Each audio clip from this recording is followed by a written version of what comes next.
Welcome. In this video, learn how to get the stochastic indicator values using MQL5 programming language.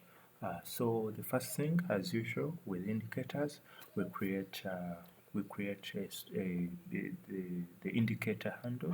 It enables us to get the values from the system into let's say our code. So we're going to say stochastic handle is going to be equal to iStochastic. Right? iStochastic is the command we use, and then we fill in the different values. Of course, for the symbol, we're going to use the current symbol. For the time frame, we're going to use the current time frame. The K period, we could use 3. The D period, we could use 5. These are the default values. The slowing, we could use just 3. These are usually the default values. Then the moving average method, we're going to use exponential. You could use anything you want. Then for the mode, we're going to use the low and the high prices, of course, or you could use the close prices, and that's it. So, for example, if you want to get the main value or the signal value, you could create a series. Then you could create an array and then store them there, or you could just get them directly from the system. All right. For simplicity, we could say double a main value is equal to iStochastic. All right. iStochastic same values symbol. We're going to use current time frame. K period, just use 3, 5. Slowing 3. Emma, low high, and then we could just use 0 as the value for the main value, and then for the signal value here we just use 1. So it's the same code. Here we use 1. Alright, and that's it. Another method you could use is you could first of all create an array so that you can store the values, especially if you want to make comparisons. Like for example, the value has just gone above a given level, or if the main value has just crossed over the signal value, something like that, right?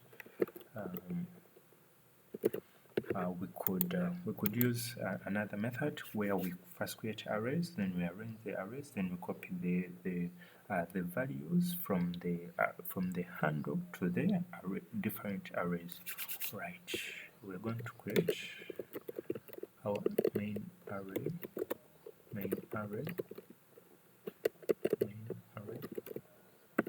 and then the signal array.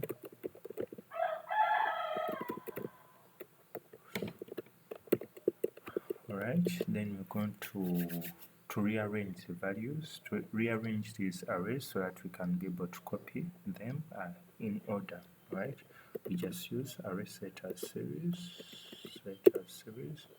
I'm going to say main array true, and then also array set as series for the signal array, then set true.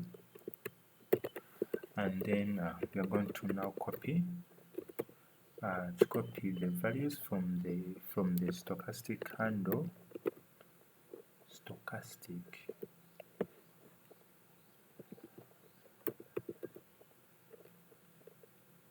Alright, I wrote stochastic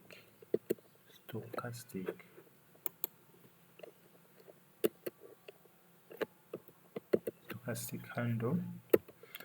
The buffer number, let's say for example, for the main array, of course, the buffer number is 0.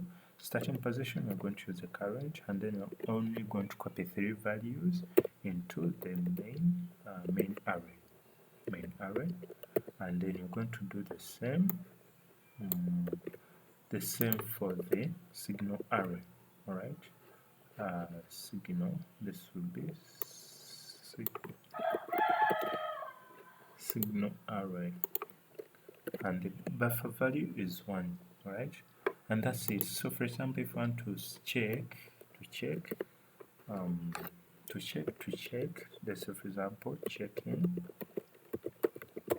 checking if the main has just crossed over if the signal has just crossed over the main value signal, if the signal, right? So the simple code you're going to use, if let's for example signal array, right, the current value of the signal is greater than the main array, the current value of the main array, and let me put these on separate lines, and the previous signal array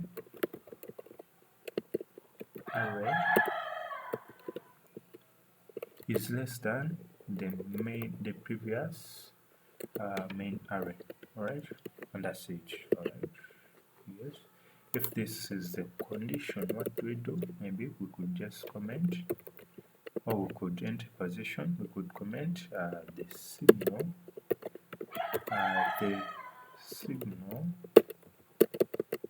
line has just crossed the main line, right? Yes, and that's it. So simple review of our code. This isn't important, this stuff, alright, but it enables us to get the values, the current values of these of the stochastic values. But okay, a simple review of the code. Of course, we did nothing above. We only made adjustments to the onTick function, where we just created a stochastic handle, and we got the values using the current symbol, current time frame, K period, D period, the slowing. We use the explanation moving averages, and then we use stochastic low and high prices. This code was to enable us to get the current values of the main and signal value, but not very important. Then we let's for example, if we want to make comparisons, or to set conditions, we use arrays, of course, which store defined values. We set a main array, the signal array, array setter series. We arrange these arrays, then we copy the values from the handle to the arrays, right? And then this one was just a simple example to show you how you could make comparisons, and that's it. So after doing everything, you could compile using stochastic. Sorry. Actually, this is wrong code. Sorry. The current main value. Sorry. The current main value.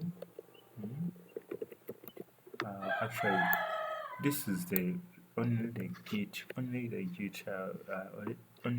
legit method. Let's, for example, current values. Current values, of course, we could say main value is equal to main array, the current main array. Alright, that's it. And then the signal value is equal to signal array 0, and that's it. Actually, it's only legit method. The other one actually I don't know where I got it from, but this is the legit, the only legit method actually. My apologies. I think if we compile, we should see no error. Yeah, that's it, no error. And this is the simple code.